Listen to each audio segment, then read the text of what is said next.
Welcome to Actionable Impact, rebuilding communications for the AI era. And we are so thrilled to be joined today by Ben Smith, our friend, co-founder and editor-in-chief of Semafor. Thanks for joining. Thank you. It's good to be one of the AIs to join your program. Yeah, are you even a real person? How would we know? How would you know? Well, first, before we get into today, let's go back to go forward for a little bit. We're so excited to have you here because you've really been on the vanguard of multiple transformations in media. You were a leader in the virality era, right? As you moved into BuzzFeed, and obviously now you're a leader as you're starting Semafor in the AI era. How do you see some of the similarities and differences so far between leading through these two transformations? Wow, I feel like you left out that I was a blogger when blogs were a new thing, which is really my origin story. And I started a political blog and just felt that kind of immediate connection with your audience. It was New York politics. It was the only one. And just you feel this immediate connection with your audience in a way that you just don't get from journalism that isn't digital, and got totally addicted to that essentially. And then what you saw were sort of successive waves of the professionalization of what had been amateur media.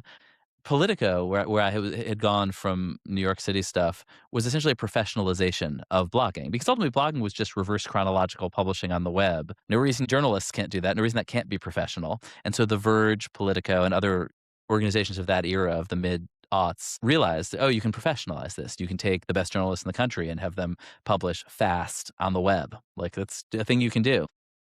Now the idea of a blogging sounds like some Well, absurd, as weird thing from as the someone who past. started as a digital guy that was confused as someone who could fix their printer, I totally understand the challenge. Yeah, so it made a lot of sense, even though it seemed very weird to people at the time when I went to the cat website BuzzFeed. To me, it was like, oh, Jonah Peretti found it, like, gets that these social platforms are the new front page and of the physical, because phones weren't really ubiquitous then, internet. And so in a way, again, BuzzFeed was an attempt to kind of professionalize the social media of that era. And now you see that with news, like from, starting with Politico Playbook, there was a professionalization of the email newsletter. So in those cases, do you think the substance sort of preceded the hype, and in this case, maybe the hype is a little bit ahead of the substance, or do you see this being bigger or smaller than those transitions? I think AI is more like the internet than it is like blogging. It's not a platform. It's not a sort of adjustment to the digital medium. It's a new medium, and I can't say can see deeply into the future, but certainly it does feel kind of really qualitatively different. Well, let's sort of unpack your different hats here and some of the ways that, as communicators, as public affairs leaders think about adapting their teams. You have unique insight into a couple of the different hats that interest them a lot.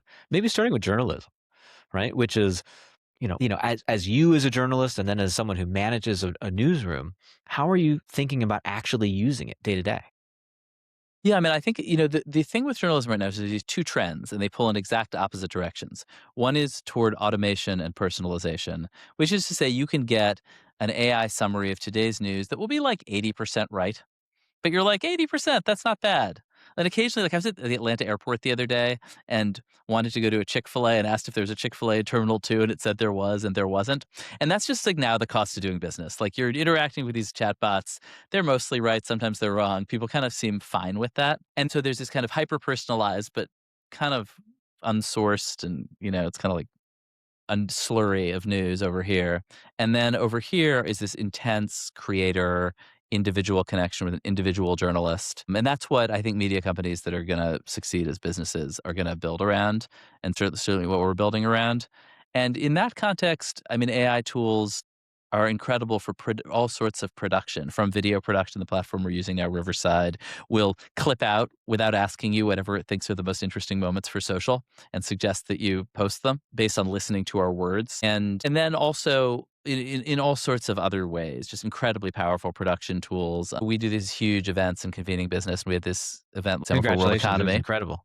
Was fishing for that we had 3 simultaneous stages going with 500 interviews. So obviously, like, no one listened to all of them, and, like, I was running around barely listening to any of them. But we wanted to, like, pull out what are the big themes, and so using some combination of Claude and ChatGPT arguing with each other, um, it distill, like, here are common themes with citations to CEOs who were in other interviews who were making certain claims, to get the sense of what is the prevailing sentiment of this really large corpus. And that's so cool. And And so, do you as a require research that of tool, your it's amazing. journalists, or are, like, the more entrepreneurial ones just trying it out? Yeah, some of them are, like, just turning into cyborgs, basically. Like, Reed Albergati is just like his head is in codex half the day, and then others use it less. I mean, I think, but if we use it in all these ways we don't think about, like, transcription is just the bane of every journalist's existence, and this takes it away. Translation is incredible. But no, I mean, I think the core moves in journalism are still getting information that is not on the internet from people and then communicating it in a very direct, human, trusted way. And I think those are two things that you got to be really careful about letting AI near. Well, and how about as someone who's being pitched by PR flacks all the time, right? Are you getting pitched by orders of magnitude more slop? Like, or are you relying on relationships more? How are you deciding how to use your time there? Definitely more kind of weird emails that I can tell were, What's give us an example. What's a weird one? let's see, so many. I mean, it's just this sense of like, it's basically like if there are no diminishing returns and you can hit every inbox with your story about the new cat food announcement, like why not hit Ben Smith's? It's not really his beat, but like send it to him and send it in a way that's like, Ben, I loved your article about something else for you unrelated 3 years ago. Like let's have this kind of uncanny valley personalization where it still makes no sense, but it's intended to give the sense that a human made an effort, but you know that that did not in fact happen. So, what would get you to read an email Oh, that's interesting. Who even reads emails? No, I'm joking. We are very reliant on or a email, and text? it turns out many people read them. Scoops, insight, somebody I know, but often just, I mean, it's honestly the same thing as ever, which is you're in a conversation with somebody who understands what you're interested in. And how about on the business side of the business, right? So you also manage a marketing team, a communications team, right? You're building a global brand. How are you thinking about where you're actually using AI today to change how you communicate and build the Semafor brand? Yeah, I think again, like the tooling is incredibly valuable. There's lots of just back end stuff with understanding our audience, understanding audience behavior, tagging things, just all the things that happen in the background of a media company that help you basically understand what's working and deliver really high quality service to people. But again, we're in a very high touch personal side of the business where we're not going for scale, we're going for influence essentially. And we know our audience like really well. Like we know them. Like we know their names and we talk to them all the time and we meet them in person. So I mean, I think there's a lot of production again and tools, but I think we also really value the connection between a journalist or between a commercial person and the person they're working with. Well, let's talk a little about trust. I mean, I've heard you argue that, in a world that's trying to optimize for AI, trusted traditional news becomes more important than ever. Is that still your view, or how do you think about the importance of individual brands? Yeah, I do think that in a world where you really aren't sure what's real, it does give news organizations just an obvious reason to exist, which is to answer the question of like, is this thing real? Kind of a depressing bottom of the like, that's like hopefully that's not the only job of being like, is this tweet real? But it is. But I do think people feel very, very overwhelmed by the amount of just stuff raining down on them and very uncertain of what to trust. And I think the thing that in particular that the email briefings do and that make them sticky for us and kind of, I don't know, the feedback I was just getting from somebody very senior is like there's a kind of like density and clarity of information that is intended to be an antidote to the kind of like this kind of hazy slurry of incoming. Like you really do want somebody to go out there and sort out what's real and what's not and what's important and what's not. Well, let's talk a little about Semafor because you guys are expanding not just in the U.S. but globally, right? You've got great coverage in Europe. You're now in China. You've been in Africa and the Middle East. Do you see this like whether it's the question of trust or the question of adoption? Do you see it really changing region to region? I mean, the US is the most AI skeptical part of the world. It's the place where the politics are basically, I'm not sure, actually, It's we're a not that bit in Western Europe. counterintuitive. We're not that in much in Europe, and I'm not sure what the story is. I bet they hate it too, partly because it's American. But in the Gulf and in Asia, if you look at the numbers, I mean, it's trust in use of AI is like 60, 70, 80, 90%, whereas here it's sub 50%. In China in particular, there's this sense of like we're having these debates about kind of existential debates like what does it mean to be human, is it going to destroy the world, And there it's just like, "Hey, can we implement this to, like, reduce our margins in the, auto parts business by 4%?" Like, it's a software tool. It's not a existential debate, largely, for better and for worse, probably. But I do think that the main difference really is just this wholehearted excitement and embrace of it in Asia and the Middle East. Really, the Gulf is where we know best, compared to real political hostility and skepticism here. And does that translate to the newsroom? Like, do you see the same like, is your level of interest from reporters higher in those regions? Oh, that's interesting. No, actually. Like, I think my team is pretty, and I do think like the way we're structured, which is around largely around individual reporters, and also around.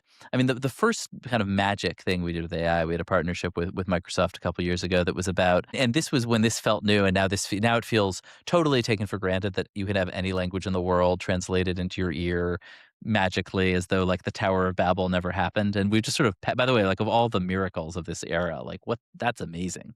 Um, Incredible. but it's so funny because I'm like bragging about this now, but I think 2 years later, this feels like a trivial thing to do. But it seemed so cool at the time, which was to set up a script that was basically able to read the news in 7 different languages about a topic you were trying to write about, tell you what was in it, and help you then. And then you, the journalist, would then put together an item, say with these different regional perspectives on the same story. But that it's interesting just to have this direct view into other conversations that were closed off to you before.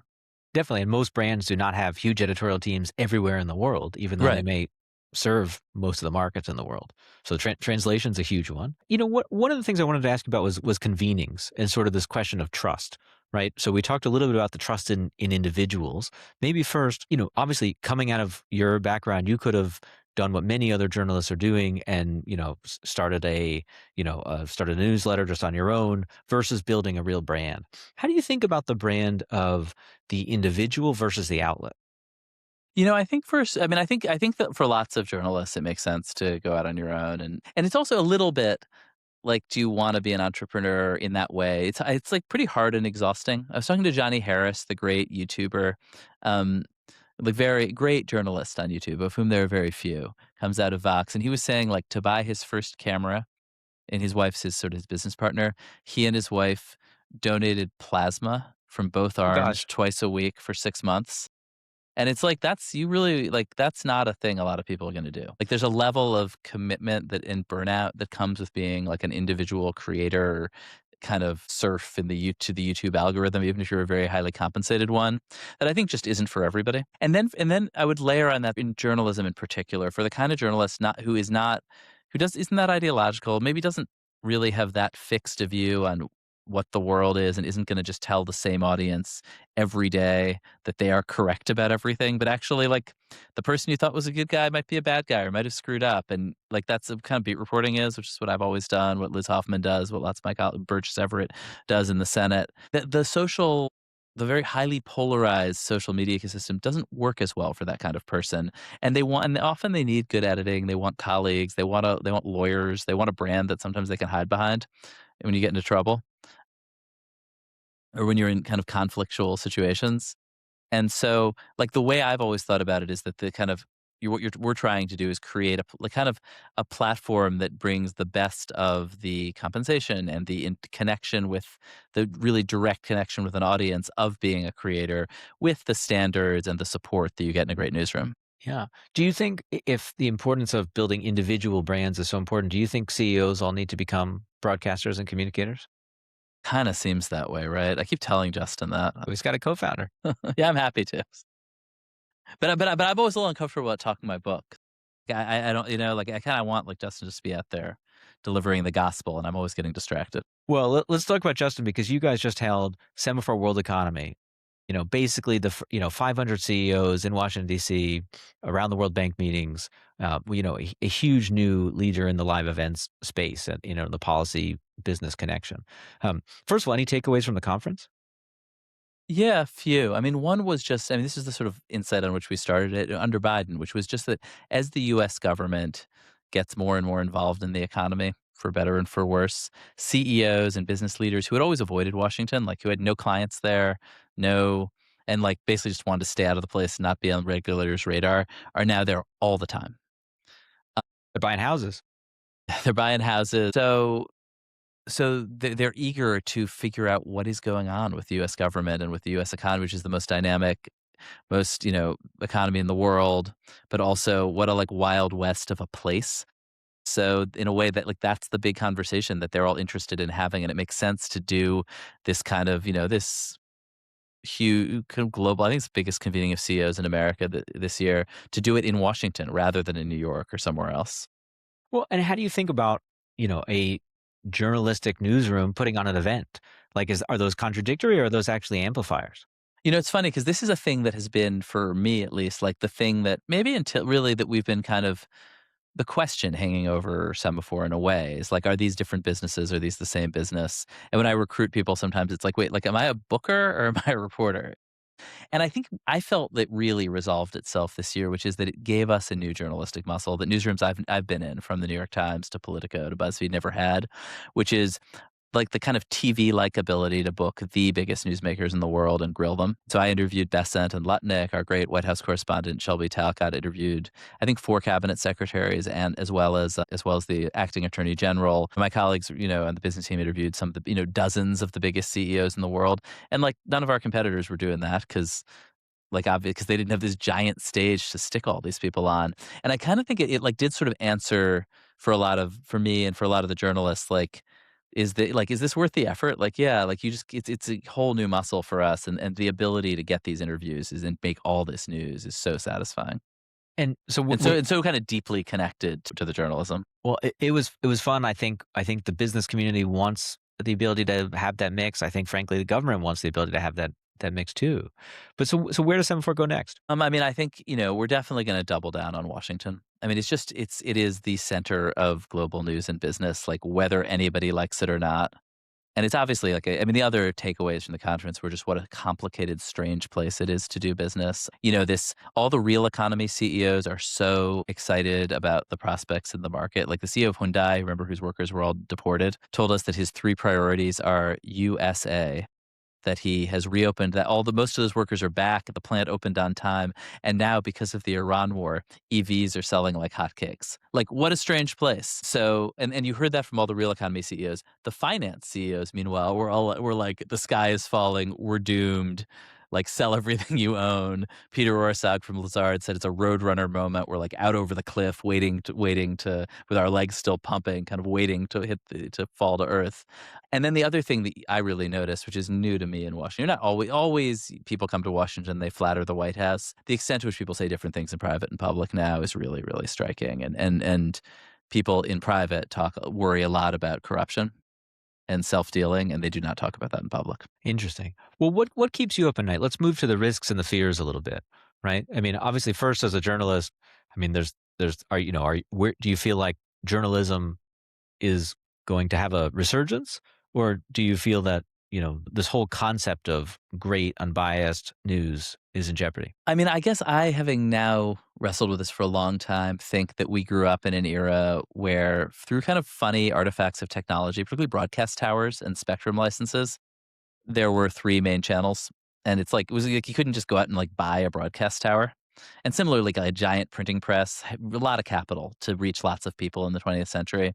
And I think in retro, like as you think about it and you look back, like that was the anomaly. That was a weird technological anomaly. And the previous centuries of American and European history were hyper-partisan media where Much more many people fragmented. had like Yeah, delusional beliefs about the world in all sorts of ways. that's And reassuring. I don't think there's a way back. I mean, the only countries that have found a way back to 20th century media are like North Korea, China, and increasingly Russia, which is to say state control. The things will bundle and unbundle and shift in various ways, but I don't think there's any way out of this fragmented ecosystem.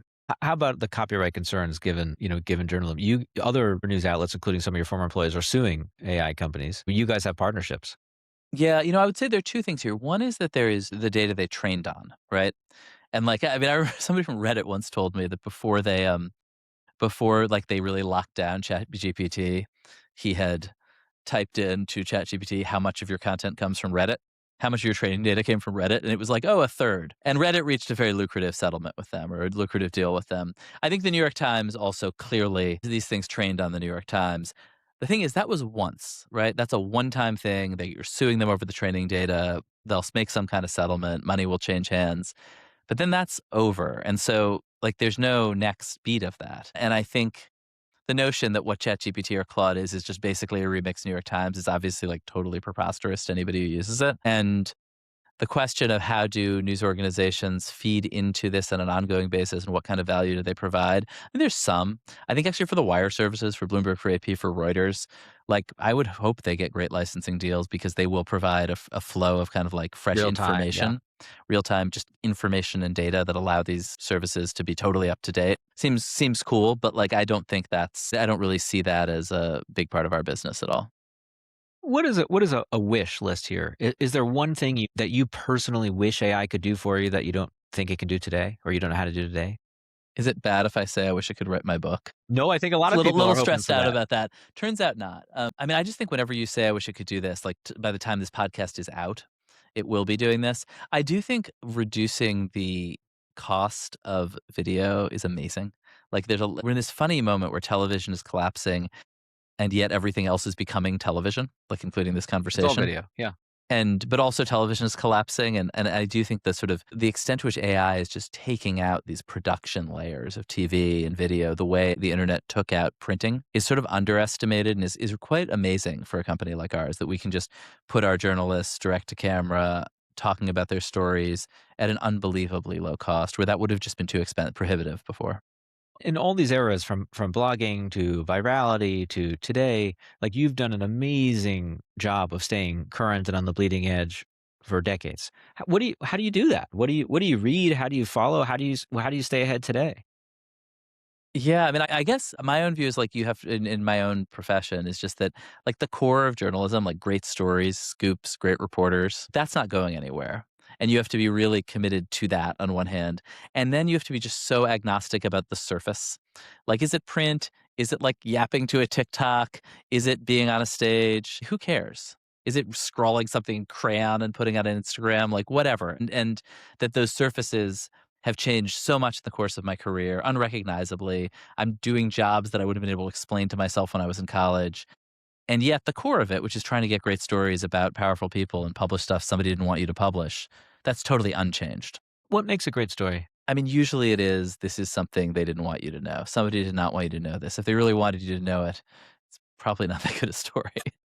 But there, well, yeah. So actually, that's the email I want. Here's a document I'm not supposed to send you. That is a great subject line. And maybe just to close, what advice would you give someone coming out of school today or J school? You know, it's like somebody asked me, like, "Would you want your kids to enter journalism now?" It's always been a bad time. Like, you know what I mean? Like, as long as you and I have been around, like, all your career also, like, we've obviously made like slightly terrible professional choices, or at least not the safest ones. But it's incredibly fun and rewarding. But also, it's like a tough industry, and it's a tiny industry, and you know, and so you sort of have to do it if you think it's incredible. If you feel like you'd do it if they didn't pay you because they might not. But I do think I guess the other thing that I always tell people is like get scoops. It's the coin of the realm. Like it's called news for a reason. Like it's new news helps if you have news in it. And there are many other paths to success in telling great stories and being a great producer or sort of editor of various sorts. But like the surest path to success is just break news all the time. Well, let's leave it there. Ben, thanks for being here. Thanks for building Semafor and keeping this whole industry moving forward. I really appreciate it. Thank you, Andrew. This is fun.